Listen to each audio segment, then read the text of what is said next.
Ayan, magandang araw sa ating lahat. So ngayon po ang ating topic. Sige, basahin natin. 1, 2, 3, go!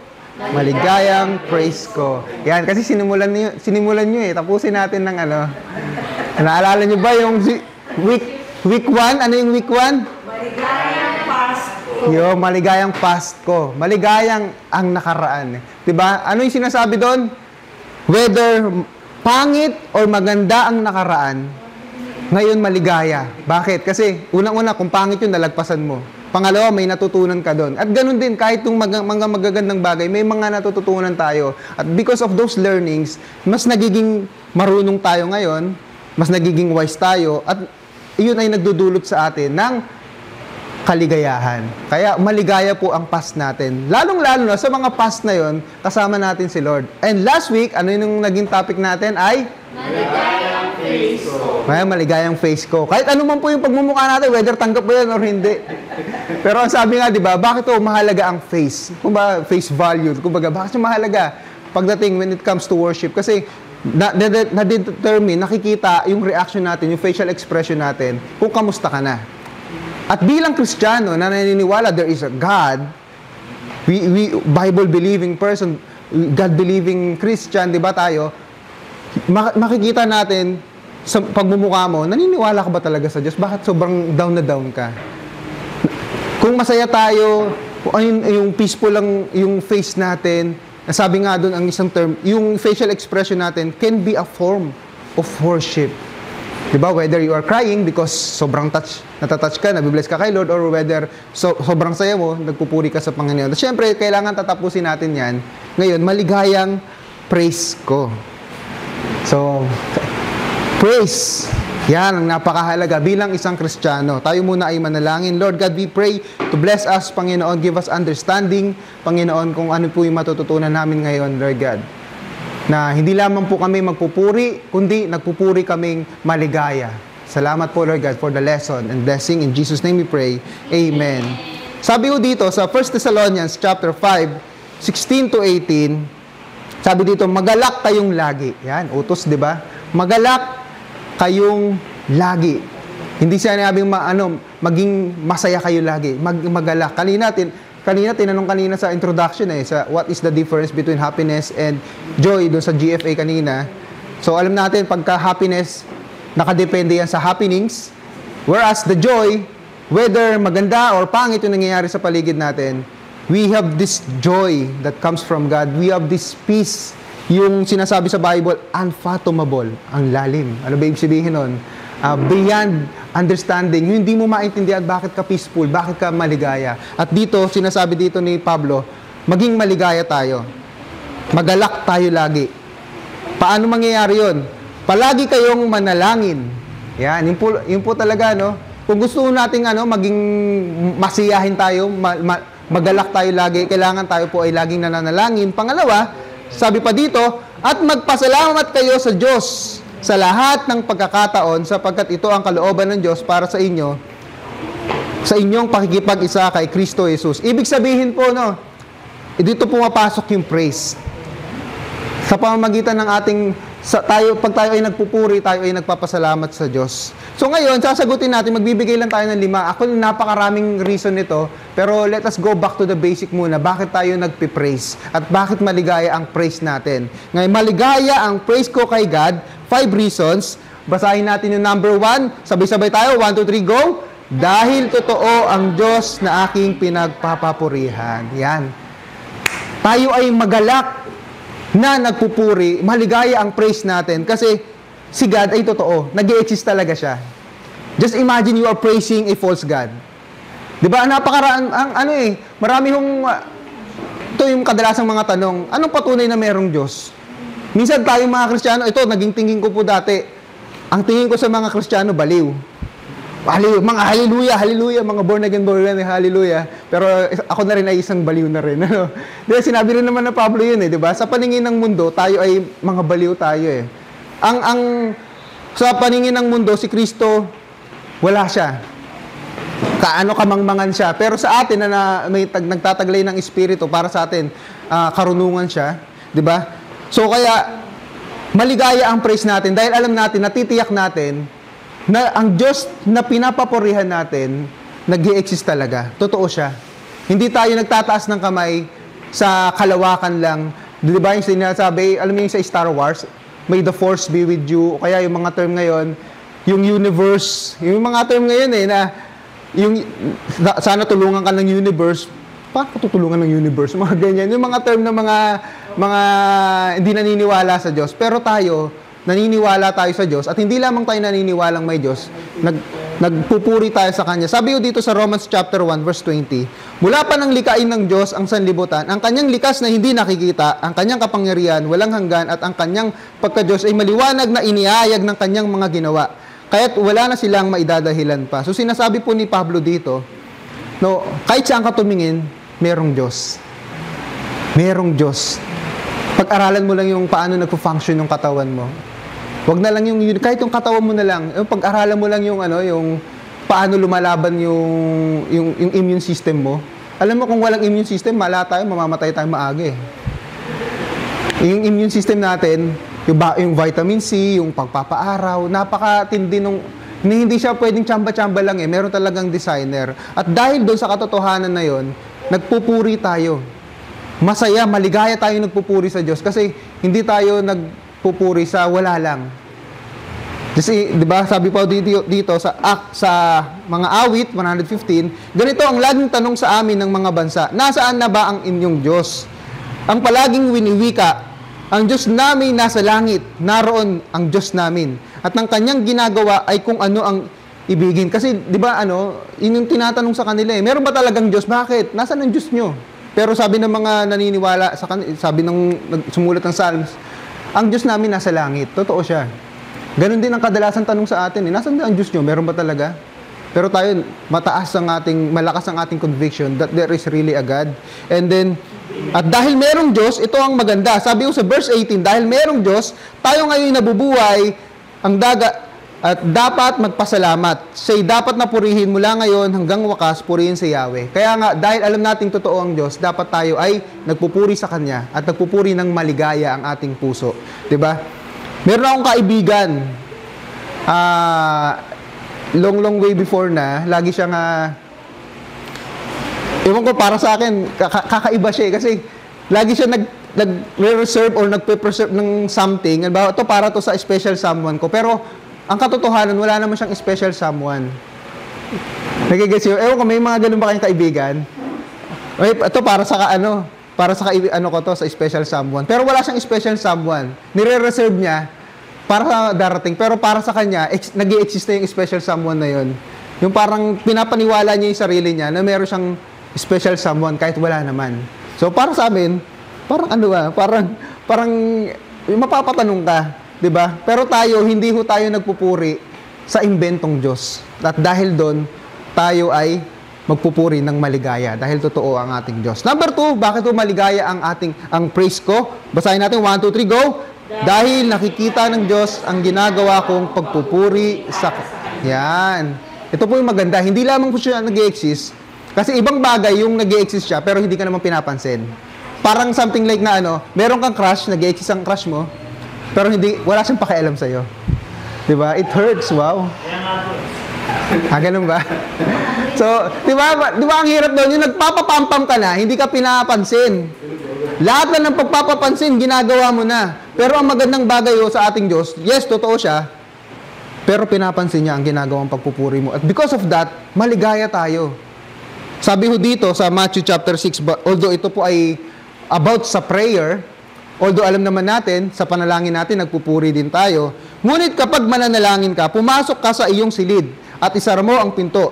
Saka ka manalangin sa iyong ama na hindi mo nakikita at ang iyong ama na nakakakita ng ginagawa mo ng lihim, ang siyang magbibigay sa iyo ng gantimpala. Hindi ho natin nakikita ang ating Diyos. Hindi natin siya nakikita kung ano ba yung facial expression niya pag tayo ay nagpupuri. Pero naniniwala tayo. Nakikita niya, nakikinig siya sa ating pagpupuri. Napaka-sarap po isipin na nagpupuri tayo. Yes, andiyan siya. Pero pinapansin niya yung ating ginagawang pag-iingay ng pagpupuri sa Kanya. Nagre-respond siya sa ginagawa natin. Meron siyang pakialam sa tinig natin. Hindi lang tayo basta, ito yung dahilan kaya tayo nakakapagtaas ng kamay. Kasi yung gusto ko magtaas ng kamay, hindi ko magawa kasi nahihiya ako. Diba? Dumating na ba sa parang nahihiya ka eh. Tapos, biglang mo maiisip, bakit ako mahihiya? Merong Diyos eh. Totoo ang Diyos. Bakit ako mahihiya? Nag-share tayo ng gospel, nahihiya tayo. Tapos, paparealize sa atin ni Lord, bakit ako mahihiyang mag-share? Totoong merong Diyos. Ganun din. Bakit tayo mahihiyang? Bakit natin pipigilin ng sarili natin na magpuri ng maligaya sa Diyos? Nag-e-exist siya. At hindi lamang siya nag-e-exist, nakikita ng Diyos ang ginagawa nating pagpupuri. At bukod sa nakikita niya, ito yung pangatlong level. Ano pa po? Yung number 3, maligaya ang praise ko dahil 1, 2, 3, go! Dahil dahil tinatanggap ng Diyos ang aking pagpupuri sa Kanya. Ito naman po yun. Diba? Kung yung una, nakikita lang niya. Nakikita yung effort mo ng pagpupuri. Ano ang magiging tugon ng Diyos doon? Tinatanggap niya na. 'Di ba? Yung mga estudyante dito, 'di ba? Ewan ko kung meron akong nabalitaan, meron daw mga thesis minsan na na nagpapasa sila ng thesis, hindi daw tinatanggap ng professor. Meron ba talagang ganon? Ano yung pakiramdam? Tapos ganito kakapal, Yung iba pa nga daw pinupunit. Just imagine that. Yes, nag-i-exist si God. Nakikita niya yung ginagawa mo, pero nire-reject ang praise mo. Di ba? Pero tayo, confident tayo na tinatanggap ng Diyos ang ating pagpupuri at dahil dyan, maligaya tayong magpupuri sa Kanya. Sabi ho dito yung panalangin ng psalmist, Psalms 119, 108, accept, Lord, the willing praise of my mouth and teach me your laws. Ito yung panalangin niya eh. Accept, Lord, tanggapin mo, Panginoon, yung willing praise of my mouth. Ngayon, ano po ang kailangan natin gawin para tanggapin po yung ating pagpupuri? Kasi hindi ho lahat ng pagpupuri tinatanggap ng Diyos, sa totoo lang. May mga nire-reject siya. Lalo na, number 1, kung tayo po ay meron tayong atraso sa Kanya, kung meron tayong kasalanan sa harapan Niya, kaya napakahalaga po, tayo ay humihingi ng kapatawaran, nagpapalinis sa banal na Espiritu. Pero ito po ang pamantayan. Sabi po dito, doon pa rin tayo sa Psalms 119, doon tayo sa 105, sabi dito, salita mo'y isang tanglaw na sa akin ay patnubay, sa landas kong daraanan, liwanag na tumatanglaw. Sabi pa sa kasunod, taimtim ang pangako kung ang utos mo ay susundin, tutup din ko ang tuntuning iniaral mo sa akin. Gusto nyong tanggapin ni Lord yung pagpupuri natin, maging masunurin ho tayo sa Kanyang salita. Diba? Hindi yung nire-require ng Lord na tayo maging perfecto. Wala akong perfecto sa atin. Pero yung nakikita ng Diyos ang puso natin, yung pinakamahalaga doon. Nakikita ng Diyos ang isip natin na talagang gusto nating sumunod sa Kanya. At ito po, yung sinasabi dito, labis o Yahweh, ang hirap kong tinataglay, sang-ayon sa pangako mo, pasiglahin niya ring buhay. Ang handog kong pasalamat, Yahweh, sana ay tanggapin. Yaong mga tuntunin mo ay ituro mo sa akin. So, kaya tayo ay maligaya ang ating praise sa ating Panginoong Diyos dahil tinatanggap niya yung ating pagpupuri. Just balikan natin Genesis chapter 4. Noong kay Cain at Abel, di ba? Yung magkapatid. Yung isa, tinanggap ng Diyos ang offering, nasiyahan ng Diyos dahil ang inoffer niya ay yung sacrifice na hayop. Pero yung isa, hindi nasiyahan ang ating Panginoon. Ito po yung isang halimbawa na kailangan ang i-offer natin yung the best. Yung sabi nga yung kanta nung Sunday, di ba? Ang pinaka-dalisay. Ano kasunod doon? At pinakamahal. Ang pinakamahusay aking ibibigay, ilalaan. Yun yung kailangan natin. Yung praise na pinaka-the best. Actually, dati, yung napag-usapan namin ni Pastor Joe dati, kasi di ba dati, nung unang panahon, hindi namin nakokontrol yung oras ng praise and worship. Actually, ito yung nangyayari din sa iba't ibang mga churches. Ang term pa nga nila, as the Spirit leads. Di ba, na 2 oras ang worship service as the Spirit leads every Sunday. Ang problema natin, kung every Sunday yon, yung mga kasama natin, lalong-lalo kung matatanda, di ba, napapagod sila. Ang sabi ni Pastor Joe, kahit 30 minutes ang worship service natin, ibigay mo na yung best mo kasi alam mo 30 minutes yan eh. The more na mas may dahilan ka pa na ibigay mo yung buong puso mo ng buong lakas ng pagpupuri kasi 30 minutes lang yung naka-program sa atin. 'Di ba? Because God is the God of order. 'Di ba? So kung may mga pagkakataon na talagang mag-e-extend ng programa, pero I think hindi naman siguro every Sunday ganun ang mangyayari. Kaya yun yung isang mga bagay na natutunan natin kay Pastor Joe na kung maiksi ang panahon na nakalaan, ibigay mo na ang best. 'Di ba? Yung napagpupuri. Number 4, yan. Bakit to? Maligaya ang praise ko. 1, 2, 3, go! Dahil ang Diyos ay laging nanatiling kasama ko. Ito po ang magandang bagay pag tayo po ay nagpupuri. Kasi lagi nating ang panalangin, Lord, samahan mo po ako. Samahan mo po ako. 'Di ba? Lagi 'yan ang panalangin natin. Pero isa pong kung gusto natin laging kasama natin ang presensya ng Diyos, pag sinabi nating ang Diyos ay nasa lahat naman ng dako. Pero pag sinabi natin kasama natin ang presensya ng Diyos, yung katulad ni Joseph, 'di ba? Kahit anong ginagawa niya, pinagpapala siya ng Diyos. Basahin niyo Genesis chapter 39. Mula sa umpisa, sabi, the Lord was with Joseph. Hanggang sa dulo, the Lord was with Joseph. And because of that, napopromote siya lagi. Sila Ezra, the Lord was with them. Pero paano ba mananatili ang presensya ng Diyos sa atin? Sabi ho dito sa Psalms chapter 22, verse 3, ngunit ikaw ay banal, o ikaw na tumatahan sa mga pagpuri ng Israel. Sabi sa English, King James Version, but thou art holy, O that inhabitest the praises of Israel.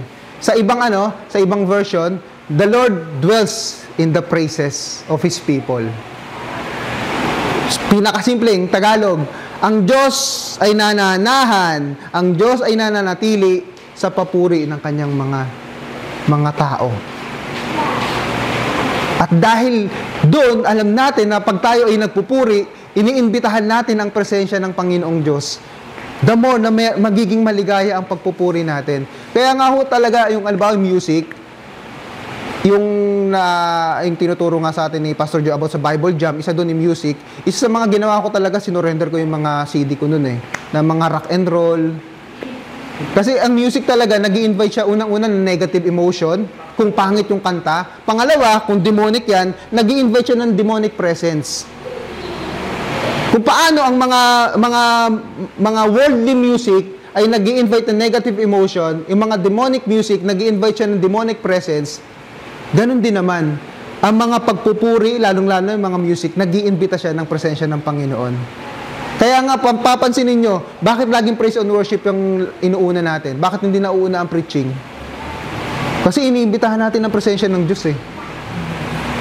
Iniimbitahan natin, Lord, bago kami magpasalamat, bago kami magpupurihin ka muna namin directly. Laging yun ang nasa unahan. Hindi lang dahil para naging tradition siya. Meron siyang reason. Hindi siya tradition. Hindi siya yung parang programa lang na sistema na sinusunod natin mula nung unang panahon. Meron siyang biblical reason. Kasi sa pagpupuri natin sa ating Panginoong Diyos, we are inviting His presence. Kaya minsan pakiramdam siguro natin, parang andray-dray ng buhay natin, hindi natin kasama ang Diyos. But kamusta ba ang praise life mo? Kaya makikita natin yung mga taong nabubuhay sa pagpupuri, kahit na dami-dami nilang problema. Meron pa rin silang kapayapaan. 'Di ba yung marami ng mga sino ba artista dati yung may cancer na hanggang sa kadulu-duluhan ng buhay niya na very positive pa rin siya. Maraming mga ganong Kristiyano na masaya sila, na nasa deathbed sila kasi alam nila na kasama nila ang Diyos at makakasama nila ang Panginoong Diyos. Kaya tayo maligaya ang ating praise kasi nananatili ang presensya ng Diyos tuwing tayo ay nagpupuri. At syempre, panglima, maligaya ang praise ko. 1, 2, 3, go! Dahil nagdudulot ng kapayapaan at kalakasan ng pagpupuri sa Diyos. Ito naman yung talagang yung pakinabang, di ba? Marami ho actually, pero 5 lang talaga yung ibibigay natin. Pero ito yung talagang isa sa magandang epekto po ng pagpupuri. Nagbibigay siya ng kapayapaan, kalakasan at pagpupuri sa Diyos. Di ba? Lagi ko ngang yung sinasabi nga ni Gised yung last year, di ba, nung nawalan siya ng trabaho. Talagang si Gised hindi natin makikita na na natatarante. Pero deep inside pala, natataranta na pala siya, no? Yung naikwento niya lang na nung nawalan siya ng trabaho. Napakahirap po, no? Napakahirap na mawalan ng trabaho. Tapos, marami kang binabayaran. Pero isang bagay yung matutunan natin doon, nagpupuri pa rin siya. Kahit na yung damdamin niya, ayaw niya, nilabanan niya. Kasi, bakit? Ando doon siya sa katotohanan na meron talagang Diyos eh. Halimbawa, si Joy Tanchi. Kilala si Joy Tanchi? Yung anak ng pastor ng CCF na si Peter Tanchi. Taga Valley Golf. 'Di ba na pinasok yung bahay nila, if I'm not mistaken, di ko maalala kung ilang tao. 3 silang magkakaibigan, ginahasa sila ng mga magnanakaw. Nung gabing yun, ano yung ginawa? Unang-unang ginawa nilang magnanay ng pamilya. Nagbukas ng Bible, Psalms 23. Nagpasalamat sa Diyos. Makikita nyo, di ba? At ngayon, dahil doon, si Joy Tanchi, ginagamit siya nagiging blessing siya ng mga, lalo na ng mga babae na na-abuse. Ito yung sinasabi natin, kahit anong sama ng pangyayari, pag tayo nabuhay tayo sa pagpupuri, magdudulot siya ng kapayapaan. Tiwala lang, kahit anong negatibong damdamin na nararamdaman natin. Sabi ko dito sa Psalms 42 verse 5, bakit ako manlulumo? Bakit ako magdaramdam? Sa Diyos ako may tiwala, siyang aking aasahan. Diyos na tagapagligtas, muli ko siyang aawitan. Sabi sa English, why my soul are you downcast? Why so disturbed within me? Put your hope in God, for I will yet praise Him, my Savior and my God. So, sobrang nangihina yung writer nito. If I'm not mistaken, si David yung sumulat nito, Psalms 42. Si David isa sa maraming problema sa Bible yan eh. Sabi, bakit ako manlulumo? Yun yung tanong niya eh, di ba? Kumukuha siya ng lakas. Siguro kung nasa CR siya nito, di ba, yung aharap ka sa CR, kakausapin mo yung sarili mo, bakit ako manlulumo? Bakit ako magdaramdam? Bakit? Kasi kasama niya ang Diyos eh. Ito rin po yung, at dahil alam niya, kasama niya ang Panginoong Diyos, magpupuri pa rin siya, aawitan niya ang Panginoong Diyos. Sabi ko dito sa Habakkuk 3:17-19, though the fig tree does not bud, and there are no grapes on the vines, though the olive crop fails, and the fields produce no food, though there are no sheep in the pen, and no cattle in the stalls. Ang sinasabi po dito, wala na akong ikabubuhay, pero ito pa rin ang gagawin ko. Yet I will rejoice in the Lord. I will be joyful in God, my Savior. Kahit na napakaraming problema, maligaya pa rin ako. I will still rejoice in the Lord. Sabi sa 19, the sovereign Lord is my strength. He makes my feet like the feet of a deer. He enables me to tread on the heights. Kaya kung tayo nangihina, ang unang-unang gagawin natin, magpupuri tayo sa Panginoong Diyos. Kung ganun pa rin nararamdaman mo, wag ho tayong magsasawa. Wag ho tayo bumase sa emotion natin. Malinaw naman yung sa kanta, di ba? Ano yung yung nothing is impossible, ano yung unang linya? I'm not what I see. I'm not gonna live by what I feel. Diba? Yun yung maliwanag dun eh.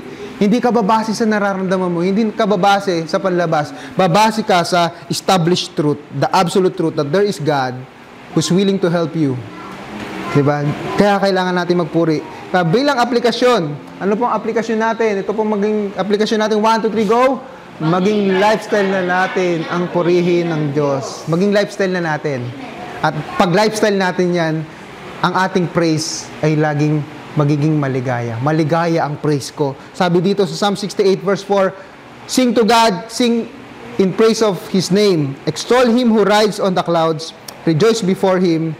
His name is the Lord. Let us pray. Lord, maraming salamat po. Maligaya ang praise namin. Dahil alam namin totoo kayo, tinatanggap nyo ang pagpupuri namin. Nagpapalakas kayo, nagbibigay ng kapayapaan. Sa iyo po namin inaasa ang buhay namin, Panginoong Diyos. At habang kami ay umaasa at nagtitiwala sa iyo, kami naman mabubuhay, Panginoon, sa pagpupuri sa iyo, sa pagsamba sa iyo. Salamat po. Bagamat hindi ka namin nakikita, hindi ka namin nararamdaman, physically, Panginoong Diyos. But we will not rely on those feelings, on what we see, but we will rely on the truth of your word.